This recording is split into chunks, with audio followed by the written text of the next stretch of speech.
First, she wasn't elected. Now Hillary's class gets rejected. True, even students on the left give Professor Clinton an F. Students in Hillary Clinton's new class says it sucks. Even more than an intern who... you know where this is going.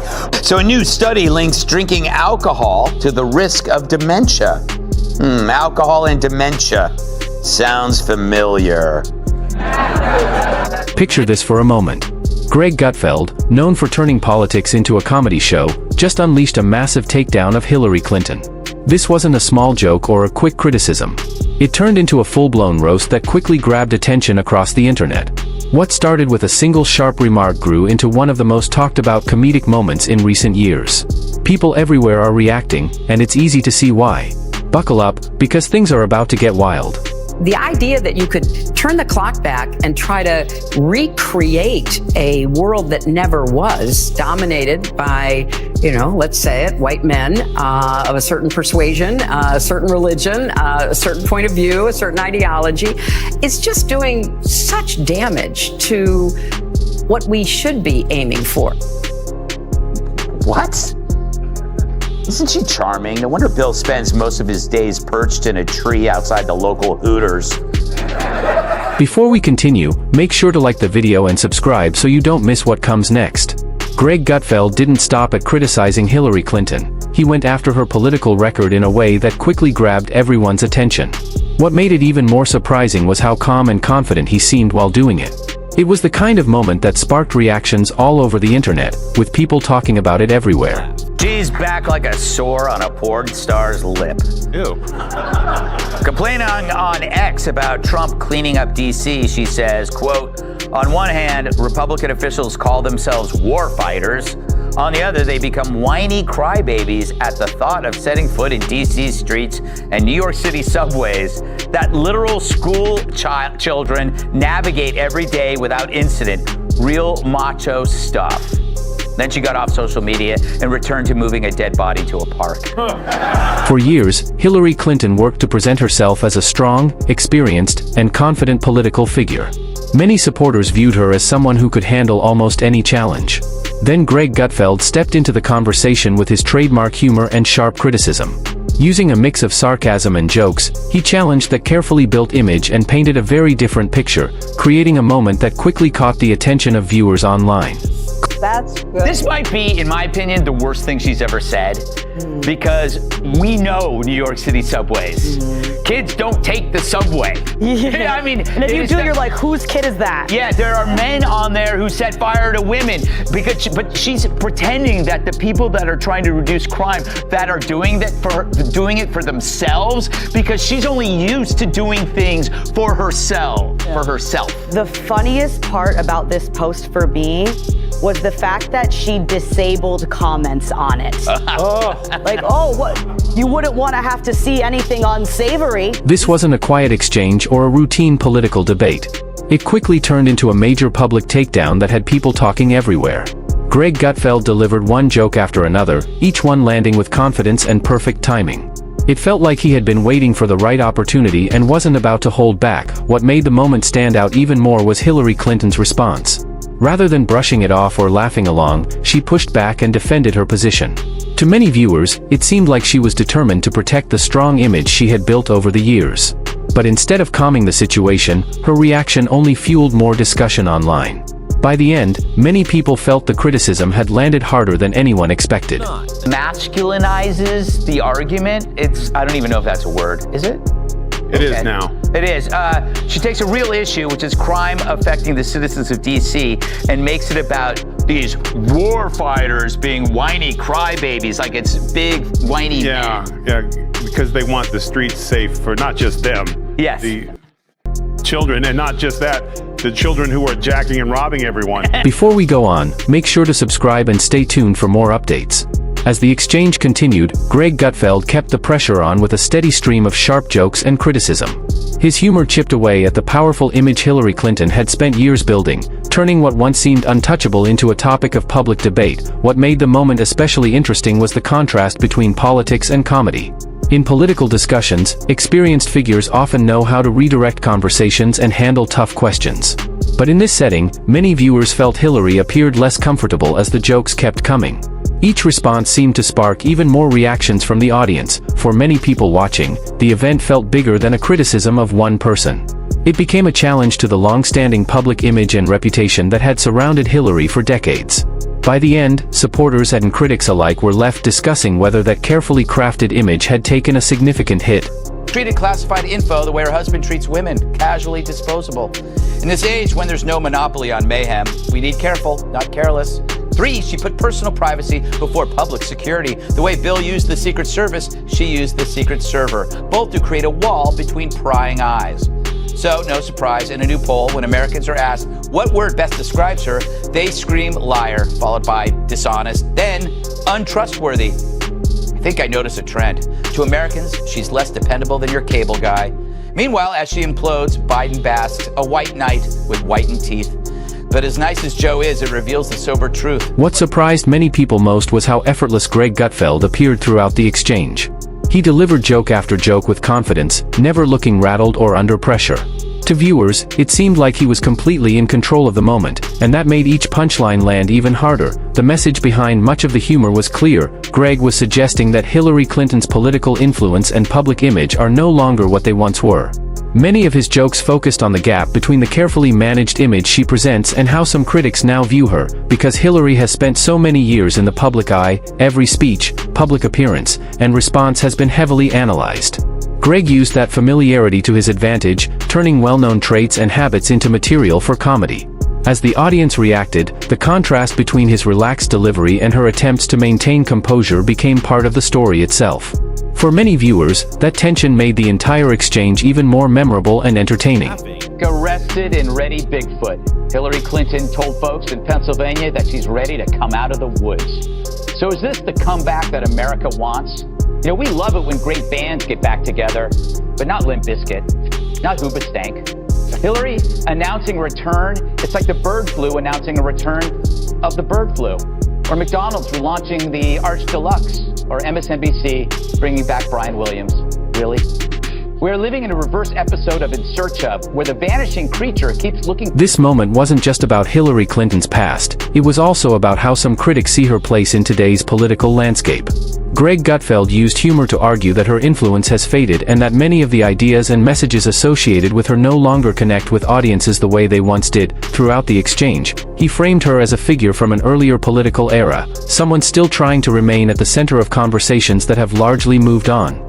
His jokes repeatedly suggested that her role in public life has changed, turning that idea into a running theme that resonated with many viewers. What made the segment especially memorable was how naturally Greg delivered his remarks. Rather than engaging in a traditional political debate, he relied on comedy, making Hillary the focus of a series of sharp punchlines. As clips spread across social media, reactions poured in from all sides. Memes appeared, videos gained traction, and online discussions grew rapidly. For many viewers, the story became less about politics and more about a viral comedy moment that dominated conversations across the internet. Hillary plays won't go away. She's the Yeti who wouldn't leave. Well, unless, of course, she's running for office. Then she disappears. But she announced she's back in Lackawanna, Pennsylvania. True, she did beat Trump there, but he won the entire state. And she lost it because she was MIA. She thought she had it in the bag. So now she says, hey, you'll be seeing a whole lot more of me. That's the worst thing a loser can say. It's like Rachel Maddow holding up a wad of old government forms she found in a dumpster behind Trump Tower and saying, hey, you'll be seeing a whole lot more of me. Please subscribe because things are about to get even more intense. One of the biggest ironies of this moment is that Hillary Clinton spent decades building an image of being calm, confident, and always in control. But many viewers felt Greg Gutfeld's humor put that image under pressure.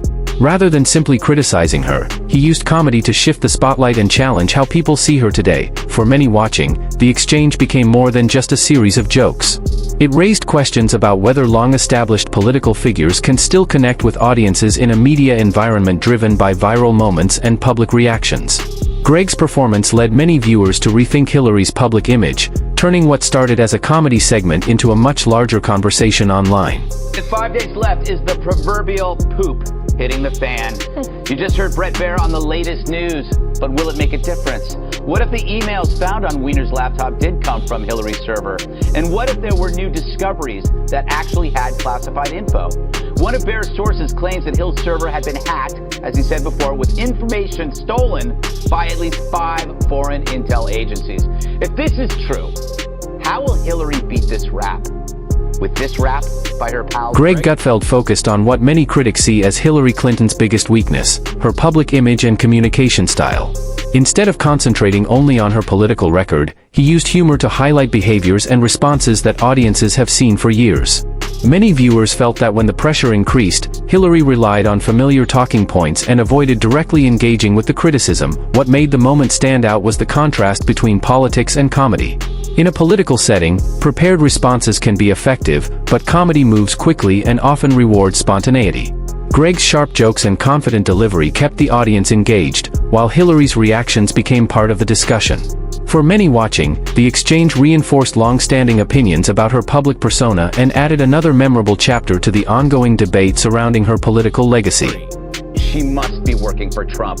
Seriously, that is so bad it could turn Chelsea Clinton into a never Hillary. And sorry, Lena, the gender card has been so played out, it's falling on deaf, pierced ears. Look, if you already hate Hillary, this new stuff isn't going to change a thing. And if you already hate Trump, this isn't going to make you love him. Battle lines are drawn, nothing sticks. But it seems like the truth is now the bull in Hillary's china shop. Remember, Nixon was pretty cocky too, up until he wasn't. Events are now dictating. What made the moment stand out even more was the audience's reaction. Many viewers felt Greg Gutfeld's jokes connected because they reflected opinions that some people had already been discussing for years. His humor focused on the idea that Hillary Clinton was relying on the same public image and political approach that had defined her career for decades. As the exchange continued, her reactions became part of the story. Many viewers saw her responses as serious and defensive, which only seemed to fuel the conversation online. Greg's sharp delivery and the audience's response turned the segment into a widely discussed moment, with clips and reactions spreading across social media. By the end, what began as a comedy routine had evolved into a broader debate about Hillary's legacy, public image, and place in today's political landscape. Will her new foreign policy class change minds that she's a horse's ass? This week, Columbia University shared a video promoting a new course that's co-taught by Hillary Clinton. Believe me, no one's more thrilled to have Hillary out of the house than Bill. Speaking of Bill, if you're a lady who is a solid 8 or above, he'll tutor you for free. The course he's teaching, how to fit snugly under my desk. The audience reaction played a huge role in making the moment go viral. Viewers responded with laughter, shared clips across social media, and quickly turned the exchange into a major online discussion. As highlights spread, many people focused less on politics and more on the entertainment value of the moment. For some critics, Greg Gutfeld's jokes reflected a broader belief that Hillary Clinton's political era has largely passed and that her attempts to re-enter public conversations no longer have the same impact they once did. His humor tapped into those opinions, helping the segment gain even more attention online. As memes, short clips, and reactions continued to circulate, the exchange grew beyond a simple comedy routine. It became part of a larger debate about Hillary's current relevance, her public image, and whether today's political audience is looking toward a different generation of leaders. She's now the political equivalent of marginal royalty from a forgotten European country, smugly entitled, but no one cares. Her crimes: 1, she mistook the cause of terror, blaming Benghazi on a video, seeking a scapegoat instead of assuming responsibility. 2, but it's the smartest realization on campus since someone realized you could put vodka up your butt. Thanks, Shannon. Earlier this year, Bill's worser half accepted a professorship at Columbia teaching public affairs. Meanwhile, Bill did offer to tutor some of the female students, but Columbia has a no cigar. What made the moment so memorable for many viewers wasn't a political argument, it was the comedy. Greg Gutfeld used humor to challenge Hillary Clinton's public image, and for many people, that proved more effective than a traditional debate. His jokes focused on the idea that political influence depends heavily on public perception, and once that perception starts to change, it can be difficult to control the narrative. As clips spread online, the conversation grew beyond the original exchange. Many viewers debated whether Hillary's long-established reputation still carries the same influence it once did. The segment highlighted how comedy and social media can shape public opinion, turning a few jokes into a much larger discussion. By the end, what started as a comedy moment had become another chapter in the ongoing debate about Hillary Clinton's legacy and relevance in today's political landscape. For passing her wisdom on to the next generation on everything from fraudulent land deals to unflattering pantsuits. Meanwhile, students were promised empowering lessons by one of America's biggest losers. After all, who else can teach them how to delete emails and destroy evidence, while also learning how to destroy Libya? But turns out the class is just a bunch of ego-worshipping drivel in front of an audience, unlike her show on Apple TV, which was ego-worshipping drivel without an audience. One disappointed student described her first day as a swarm of several hundred people, a sea of cameras, Secret Service personnel. Sounds like every time Joe makes a boom boom. In the end, many viewers felt the biggest surprise was how much impact a comedy segment could have. Hillary Clinton has spent decades navigating political challenges, controversies, and intense public scrutiny. Because of that experience, some people assumed she would be able to handle any criticism that came her way. However, Greg Gutfeld approached the situation from a different angle. Rather than focusing on politics, he relied on humor, turning the exchange into a memorable viral moment. As clips spread online, the discussion grew far beyond the original segment, generating reactions across social media. For many observers, the episode served as a reminder that comedy can be a powerful force in shaping public perception. Political debates may come and go, and public opinions may change over time, but memorable jokes often stick in people's minds long after the moment has passed. That's why this exchange continued to attract attention long after it was over.